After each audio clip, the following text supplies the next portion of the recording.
Hello and welcome to Java with Jim. I'm Jim Reese, Director of Business Development at Offit Kerman, joined here today with Chris Meadows, President at Bio1 of Gaithersburg. Chris, how are you? I'm doing well, Jim. Better than I deserve. How about you? Yeah, life is good when you're me. Yeah. Um, yeah, Chris, always good to see you. Appreciate you joining us today. Tell us about Bio1 of Gaithersburg. What do you do there? Interesting name. What do you do there? And what makes your company different from other companies in your industry?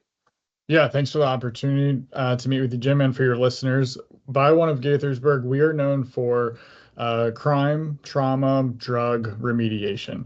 Some of the things that fall into that category for us are things like blood spills, unattended or undiscovered deaths, or even regulated waste disposal. We something that differentiates us in this the value add is we are trusted by national partners such as the FBI, NAA. We do have experience. We've been in business since 2010, using protocols from across the country with over 160 offices and growing.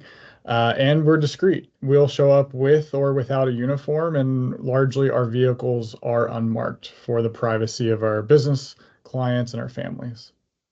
Thanks, Chris. And Chris, I've learned a new term from you, unintended deaths. And all kidding aside, just give us a real quick example, obviously not mentioning names or even locations, but give us an example of an unintended death that you had to clean up, I guess, for lack of a better term.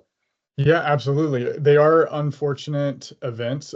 We are very proud that we can be available to the community when these situations do arise. These are largely members of our community who have unfortunately passed away without being in direct contact with someone maybe for a couple days, weeks, or in some scenarios, a couple months. When that happens and it's undiscovered until it becomes a biohazard. And there are some certain steps that need to be taken, not only to maintain a sanitary and safe space, but also to be compliant with regulatory requirements that may exist at the local, state, or even the federal level. Yeah, thanks for that explanation. So, Chris, when it comes to Bio One of Gaithersburg, what would you say you're most proud of? Yeah, I love this question, Jim, and it's absolutely for us. It is our help first, business second mentality.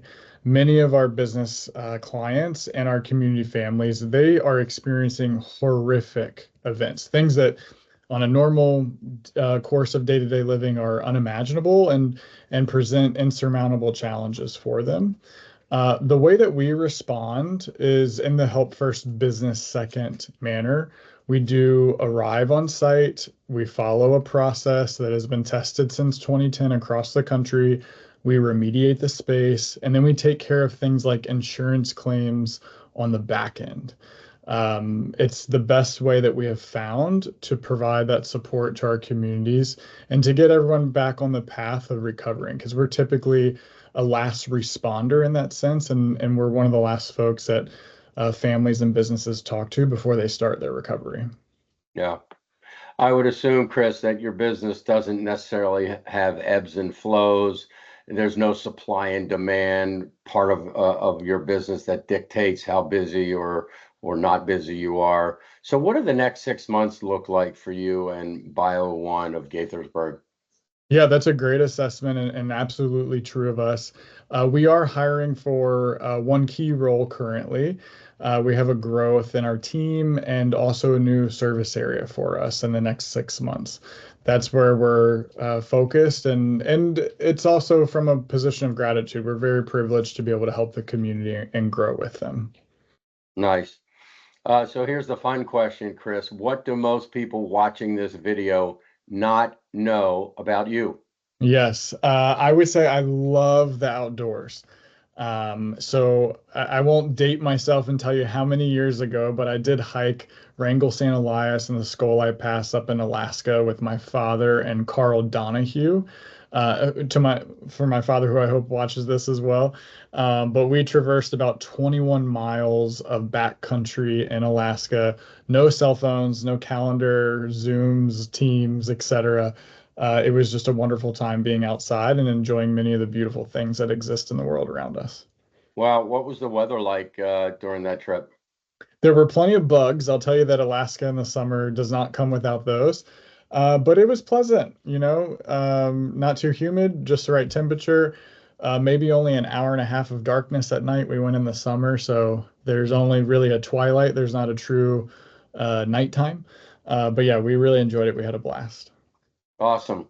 Well, Chris, I really appreciate you joining me for this Java with Jim. And thank you for sharing so much information about you and Bio One of Gaithersburg. I know I'll be seeing you soon. And so take care. See you around. Thanks, Jim. You too. You bet.